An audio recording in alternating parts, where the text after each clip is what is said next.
Bonjour à toutes et tous. La Réunion possède aujourd'hui une biodiversité non seulement très riche, mais aussi tout à fait unique à bien des égards.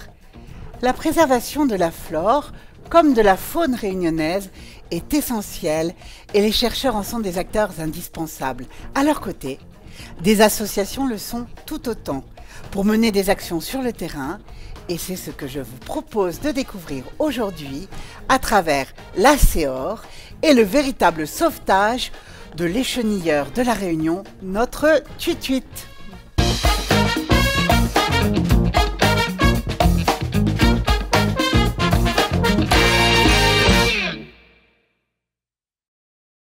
Bonjour donc à toutes et tous, je vous retrouve aujourd'hui pour ce nouvel épisode de la série Biodiversité et protection de la nature.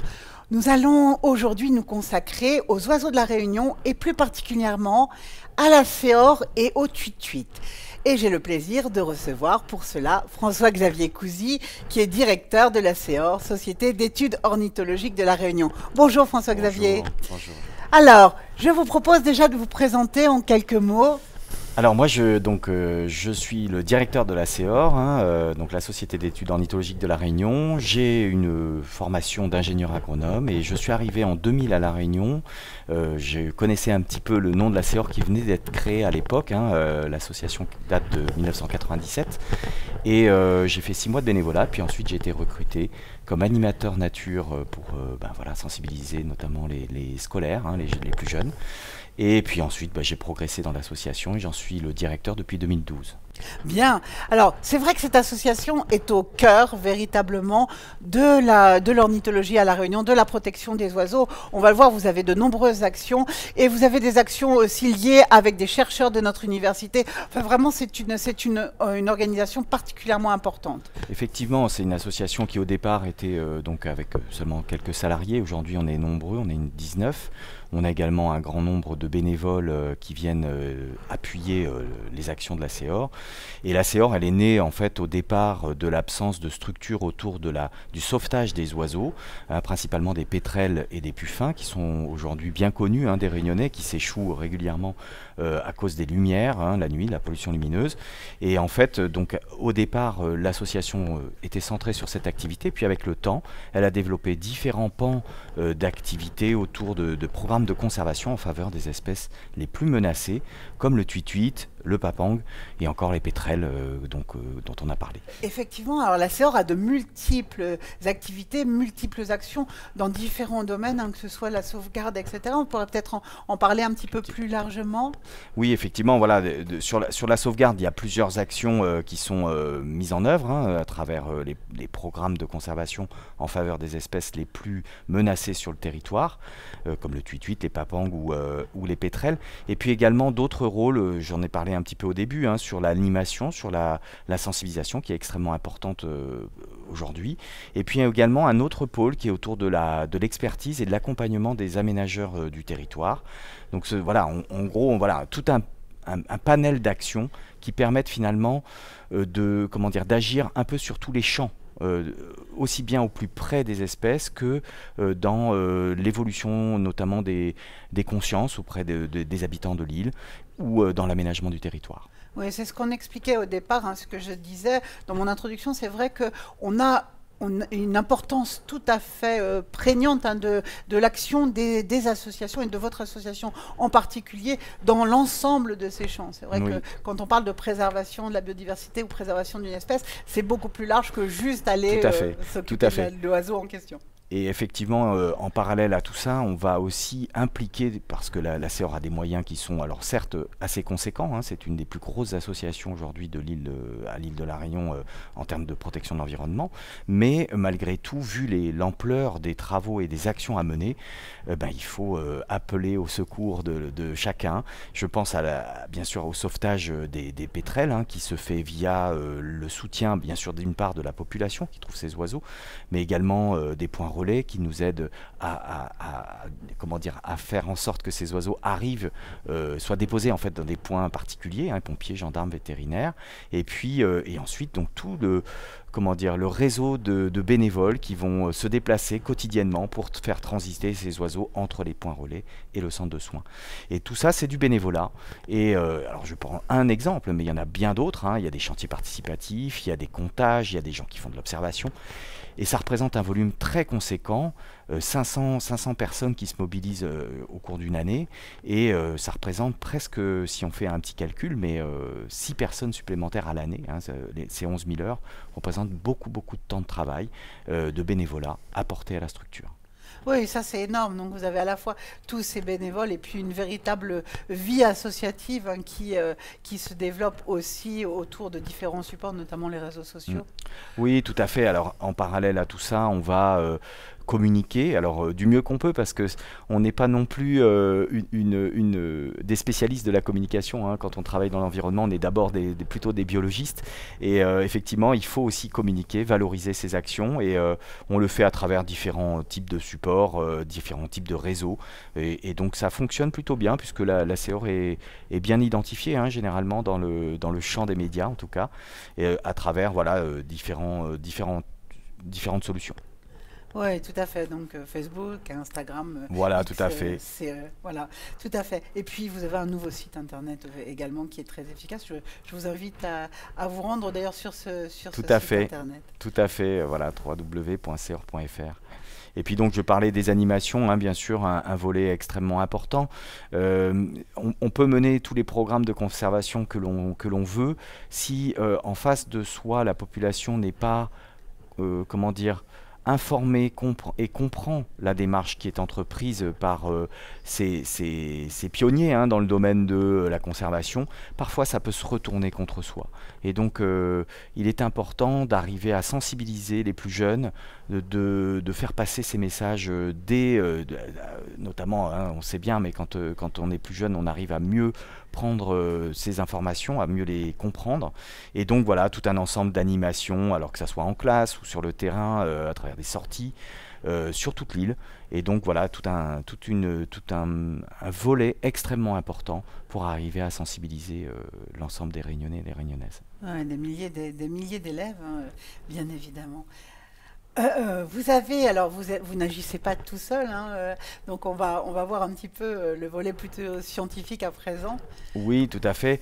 Alors c'est vrai que sur d'autres aspects, au-delà de la sensibilisation, on met en œuvre donc ce qu'on appelle de la science participative. Aujourd'hui c'est très à la mode, mais ça fait quelques années, depuis 2012, on a un site internet qui s'appelle faunereunion.fr, et qui permet à chacun de poster, de mettre en ligne les observations alors d'animaux, hein, d'une manière générale, qui sont réalisées, qui peuvent réaliser chez eux ou en se déplaçant, et on voit bien l'évolution en fait un petit peu des scores, hein, comment dire, de ces observations qui sont postées. Il faut savoir qu'avant cette période, avant 2012, on avait à peu près 300 données qui rentraient par an. On est passé à 4000, et aujourd'hui on est plutôt entre 12 000 et 18 000 données. Donc voilà un volant extrêmement important d'informations qui sont cruciales pour mieux connaître ce qui nous entoure, et ça se fait via tous ces participants qui observent, et puis également ça ne peut pas se faire sans l'aide des spécialistes, hein, dans chaque domaine. La CEOR est spécialisée dans le domaine de l'ornithologie, mais on associe aussi d'autres partenaires comme Globis, comme GCOI, le groupe Chiroptère Océan Indien, Nature Océan Indien qui est spécialisé en herpétofaune, voilà, donc, et puis le muséum qui vient nous épauler. En clair, ce sont les garants de la qualité de ces données, hein, qui sont transmises par le grand public et qui sont analysées au fur et à mesure. Je vous propose de répéter l'adresse de ce site, justement. Alors c'est faunereunion.fr, donc voilà, qui est en ligne et qui est connecté avec d'ailleurs l'île de Mayotte, hein. On a le même site, et donc on peut poster sur les deux. Alors justement, donc toutes ces données, ça sert évidemment à mieux comprendre, hein, pour agir. Oui. C'est ce que vous allez nous dire à présent. Tout à fait. Le but de ces sciences participatives, c'est de d'avoir non seulement un état des connaissances, mais en même temps de pouvoir réagir à une situation. Ça, c'est extrêmement important. Le tout n'est pas de regarder simplement, mais bien de comprendre et de pouvoir anticiper des situations qui sont complexes. Alors, on a parlé de faune réunion. Là, on a un autre outil qui est disponible, qui s'appelle le programme STOC, le suivi temporel des oiseaux communs, et qui est fait, donc on a une cartographie avec l'ensemble des itinéraires qui sont réalisés chaque année sur l'ensemble de l'île, par une partie de bénévoles, une trentaine de bénévoles, et puis une partie d'agents du parc national qui viennent en soutien sur cette action pour pouvoir recenser chaque année sur ces points. Il y a 600 points qui sont réalisés et donc qui permettent d'avoir une tendance de savoir si les espèces qui étaient présentes l'année dernière sont encore là et de savoir si en termes d'évolution elles sont plus importantes ou moins importantes. Et on peut ainsi générer ce qu'on appelle des tendances de population. Et là, vous avez le cas qui est présenté à l'écran de la tourterelle malgache, donc le pigeon ramier en créole. Ces tendances donc, nous permettent de voir un petit peu comment évolue la population de cette espèce au cours du temps. Et là, on voit par exemple qu'au début, on a un peu des zigzags, et puis on voit plutôt dans les années récentes une légère tendance à la hausse, ce qui est un bon signal pour cette espèce indigène. Voilà, on peut s'alarmer, par contre, on peut imaginer que pour une espèce où la tendance serait à la baisse, il faudrait s'inquiéter comment dire, des causes qui sont à l'origine de ce déclin. Voilà, il y a tout un travail d'analyse qui peut se faire à partir de ça. On s'appuie notamment sur les chercheurs du Muséum d'histoire naturelle de Paris pour faire toutes ces analyses de données extrêmement importantes. Ah oui, c'est tout à fait passionnant et c'est vrai que ça vous donne des éléments clés pour la compréhension et puis du coup pour les actions à mener. Exactement, pour agir derrière, c'est bien la suite qui est nécessaire de réfléchir, c'est-à-dire la stratégie en vis-à-vis d'une situation, de savoir comment se préparer pour gérer cette situation. Alors, les Réunionnais connaissent très très bien la Céore pour une chose, en tout cas, c'est le sauvetage. Chaque année, on parle beaucoup des sauvetages d'oiseaux. On en a parlé au moment des pétrels notamment, mais on en reparlera parce qu'on consacrera une émission tout à fait spéciale sur cette espèce. Mais alors donc, vous avez un véritable rôle de sauvegarde. Oui, alors c'est ça, je redonnais tout à l'heure en introduction, effectivement, la date de création de la Céore, 97. Il faut imaginer qu'en 95, c'est vraiment les premiers signalements d'oiseaux, on va dire, posés au sol. Et donc 97, la Céore naît parce qu'il n'y a pas de structure en capacité de gérer tous ces signalements. Et on voit que donc l'histoire évolue au fur et à mesure du temps avec une prise en charge de ces oiseaux qui croît chaque année depuis la création de la Céore, avec donc plus de 50 000 oiseaux pris en charge depuis la création de l'association, et en moyenne entre 2500 et 3500 oiseaux selon les années, puisqu'on a des variations qui sont liées principalement au cycle lunaire. Il faut savoir que ces pétrels sont donc désorientés par la pollution lumineuse, mais lorsque la Lune est là pendant la période d'envol, on a moins d'échouage, tout simplement parce qu'on a un phare naturel qui guide ces oiseaux jusqu'à l'océan. Oui, puisque en fait le gros problème c'est effectivement que ces oiseaux, lorsqu'ils prennent leur envol, se détournent de leur objectif qui est l'océan pour se rapprocher d'une lumière d'habitude qui devrait être la Lune et qui parfois se trouve être l'éclairage d'un stade. Voilà, tout à fait. Donc il y a tout un travail aussi de médiation auprès des différentes structures qui gèrent des parcs lumineux, que ce soit les collectivités, les communes ou les installations, les entreprises également, qui peuvent être à l'origine de ces échouages en laissant allumer ces lumières. Oui, les hypermarchés, les parkings, etc. Voilà, oui, tout à fait. Et alors en termes peut-être de bilan, effectivement, sur les espèces qui sont prises en charge, on a une très très large majorité qui sont des oiseaux marins, avec les scores les plus importants autour des pétrels de Barreau. Le pétrel de Barreau, c'est l'emblème de la Céore, c'est sur le logo de l'association, donc c'est celui que vous trouvez ici en haut à droite. Et puis également, on a le puffin tropical qui est au centre, donc à eux deux, on va dire qu'ils font des scores les plus importants. Et puis après, on a d'autres espèces, dont notamment le fameux pétrel noir, qui est extrêmement rare, mais qui bénéficie via ce réseau de sauvetage de certains individus. Et puis après, celui qui est extrêmement connu, qui est le paille en queue. On a à peu près 300 oiseaux qui arrivent chaque année et qui sont pris en charge via ce réseau de sauvetage. Alors pas pour les mêmes raisons, puisque les paille en queue ne sont pas désorientés par la lumière. Ils s'échouent, ils peuvent rentrer en collision avec certains objets, certains câbles, ou voilà, des différentes choses. Et puis en vis-à-vis, on a aussi des oiseaux terrestres, donc je pense au papang, qui est bien connu à La Réunion, voilà, un busard de Maillard, qui lui peut être alors pareil, victime de collision ou alors d'empoisonnement secondaire. Malheureusement, ça arrive. Et donc, on en a une quinzaine qui peuvent arriver à la Céore chaque année.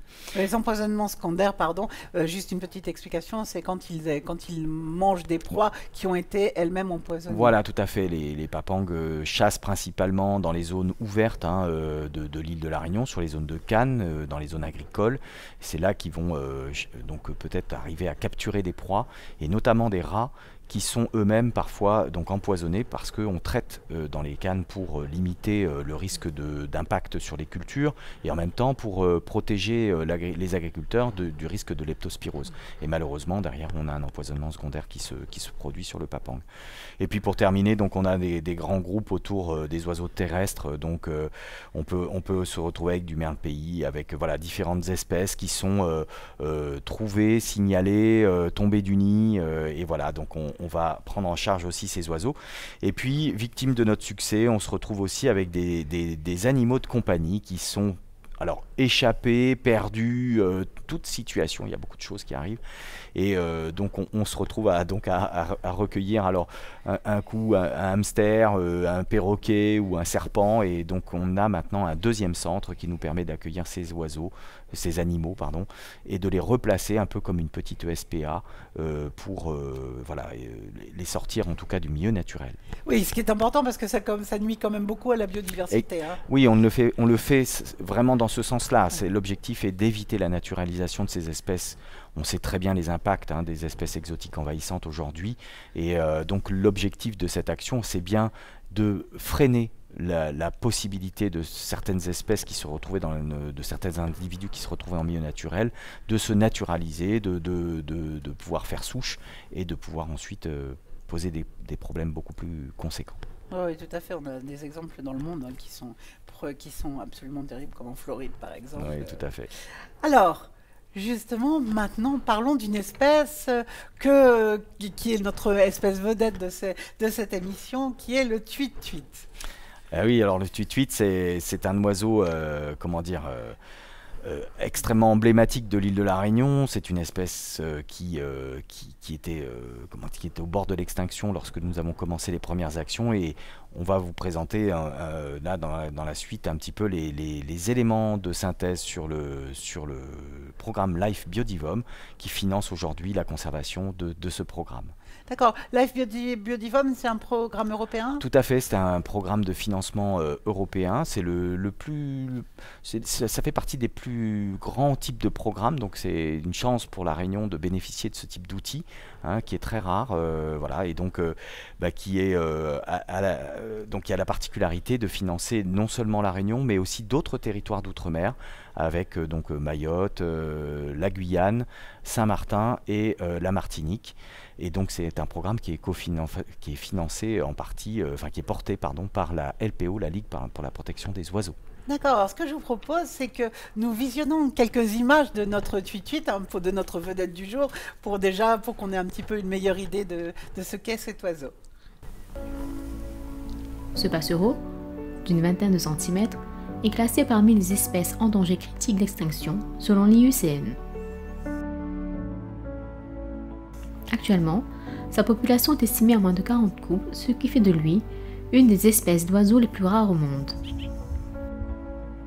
Gros comme un merle, le mâle est gris foncé sur le dessus et gris clair dessous,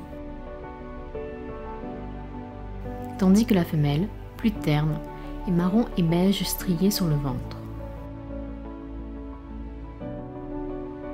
Lors de la période de reproduction, en été austral, chaque mâle défend son territoire en faisant résonner son chant, un chant qui lui a valu son nom créole.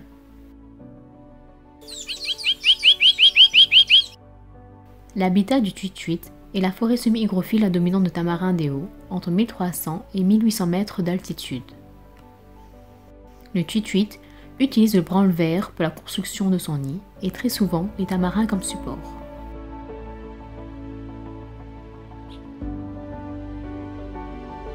Le tuituit est une espèce insectivore. Son régime se compose essentiellement de phasmes, de chenilles et de cratopus, un charançon lui aussi endémique de l'île.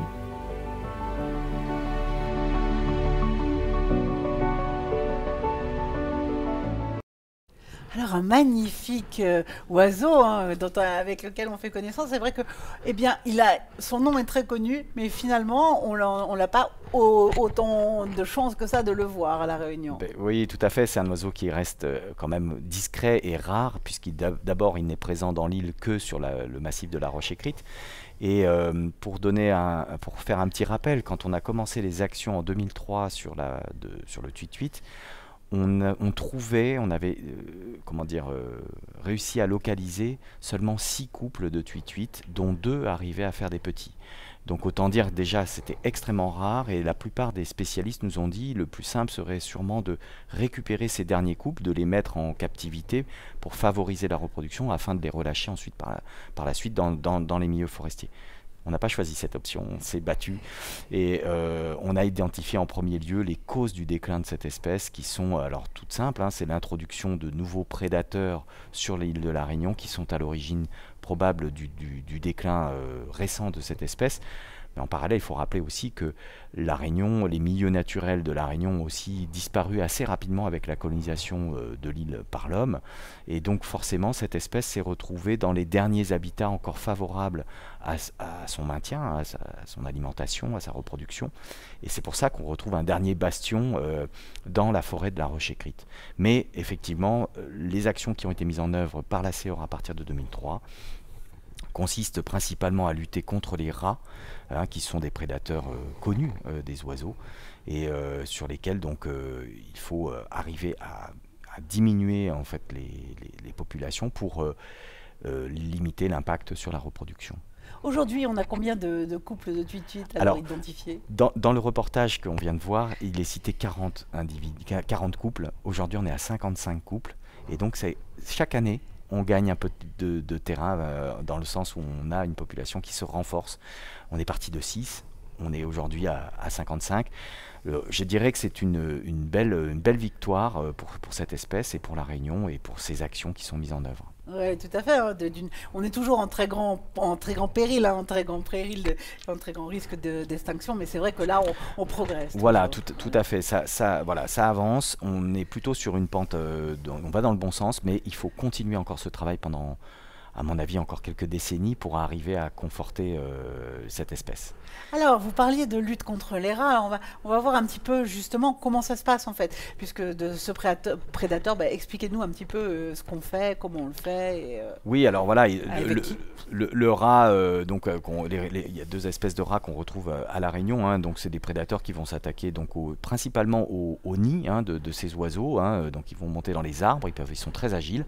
Le tuituit niche dans les tamarins, et donc il est plus dans les tamarins des hauts, donc plutôt à 6-8 mètres de hauteur, et le rat arrive bien sûr à grimper dans cette végétation et à attaquer donc les nids de nuit souvent.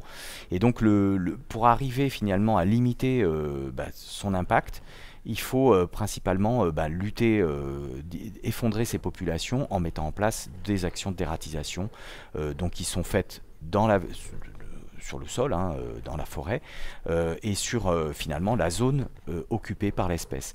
Alors comme je l'ai dit, en 2003 il n'y avait que 6 couples, donc c'était relativement restreint. Aujourd'hui qu'on a 55 couples, on a une surface occupée par l'espèce qui est très très importante, qui représente plus de 1000 hectares, et forcément le travail à accomplir est très important.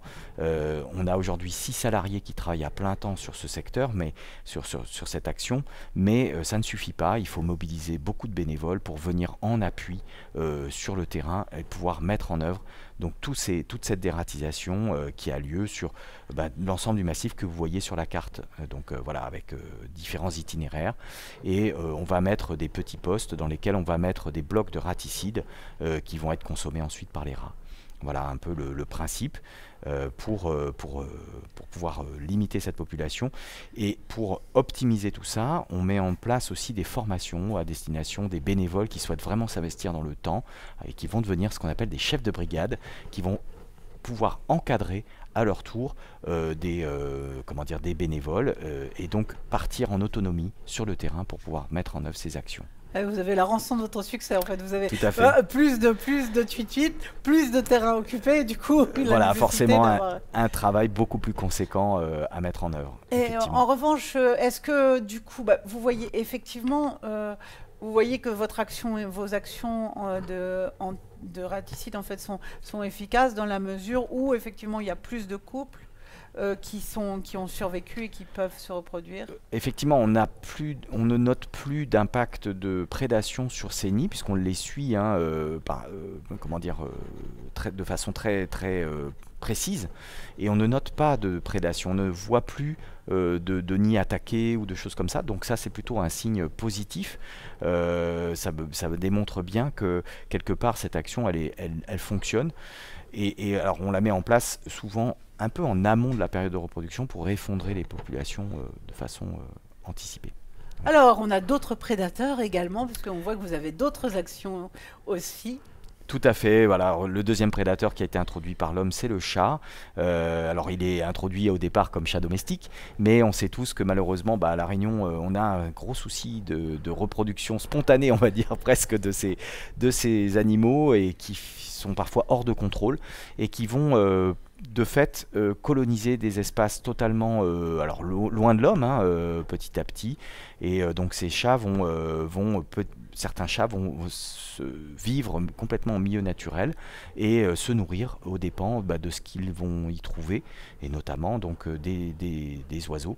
Alors le tuituit fait partie des cibles possibles et donc l'objectif pour nous est de contrôler en milieu forestier ces individus. Il y en a assez peu, on parle de quelques dizaines de chats, mais avec des conséquences qui peuvent être dramatiques. Donc il faut vraiment agir en mettant en place des systèmes de surveillance et puis des systèmes de capture qui nous permettent de récupérer ces chats. Alors les systèmes de surveillance, qu'est-ce que c'est? Alors c'est de la caméra trappe, c'est des systèmes qui vont se déclencher sur un déplacement, un chat qui va passer dans le champ de détection de la caméra. Et donc l'objectif c'est tout simplement d'avoir sur certains endroits un suivi assez poussé pour évaluer le nombre de chats dans ces secteurs. Donc on met par exemple là on voit des dispositifs avec des cadrans, un certain nombre de caméras, 9 petites caméras qui vont être posées sur un site et qui vont permettre en fait de comprendre ce qui va circuler dans la zone. Voilà. Donc on va identifier chaque chat et puis ensuite on va mettre en place, selon les informations que nous aurons recueillies, des systèmes de capture pour pouvoir récupérer ces chats, les redescendre à la fourrière et puis adviendra ce qu'il adviendra par la suite. D'accord. Donc on va conclure là sur le tuituit. Donc on a effectivement une population. On va pouvoir revoir là un petit peu la carte de l'évolution de sa population qui était en 2022 avec donc les bonnes nouvelles que vous nous annonciez tout à l'heure, c'est-à-dire un nombre de couples là qui s'est accru. Oui, tout à fait. Voilà, on voit une carte avec des zones qui sont colonisées alors progressivement, et donc ça c'est plutôt un bon signal. Encore une fois, on a alors certains couples sur lesquels on a par exemple encore du mal à savoir si les couples sont formés, ou alors est-ce qu'on a encore un mâle qui peut être célibataire, des choses comme ça. Donc on apprend au fur et à mesure, mais on va dire que l'espèce progressivement reconquiert des territoires, et on le voit alors sur ça c'est la carte de 2022, mais en 2023 on a même des nouveaux couples qui ont été trouvés sur des zones qui sont encore plus basses aujourd'hui. On descend petit à petit parce que les tuituits c'est une espèce qui est territoriale, et donc les mâles vont s'installer de proche en proche. Ils ne peuvent pas trop se rapprocher les uns des autres, ils ont des domaines des territoires, et donc la place étant peut-être un petit peu saturée, les couples ont tendance à s'installer en périphérie de la zone qui est déjà colonisée, et donc ça se fait vers les bas, notamment vers Bois de Nef ou vers Mamotcan. Et alors comment vous les identifiez? Alors On a des systèmes de bagages en fait, hein, on va récupérer, comment dire, avant que les jeunes qui sont au nid ne s'envolent, on va les baguer quelques jours avant ce moment de l'envol, et on va leur poser des bagues de couleur sur les pattes, et donc on pose 3 bagues couleur et une bague métal, donc une bague qui a un numéro, hein, une bague métallique, et c'est cette combinaison de couleurs qui nous permet d'identifier chaque individu donc à travers cette reconnaissance visuelle. Ah oui, écoutez, voilà, en tout cas, on voit bien que la CEOR donc a véritablement de nombreuses actions, mène de nombreuses actions à l'égard de nombreux oiseaux. On va se retrouver, hein, oui, on va se retrouver très bientôt pour évoquer d'autres espèces que vous préservez. En tout cas, moi, je voulais vous remercier vraiment pour cette émission qui est passionnante, aussi pour vos actions qui sont si importantes pour la biodiversité de notre île. Donc, merci beaucoup. Merci à vous. Merci à vous. Et bien, c'est le moment de nous quitter. Bien, merci à toutes et tous pour votre attention pour cette émission que vous pouvez retrouver sur nos réseaux sociaux, les réseaux de l'Université numérique de La Réunion, Facebook, YouTube, et également sur notre site internet unr.unif-réunion.fr. À très bientôt pour la suite de cette série sur les oiseaux de La Réunion.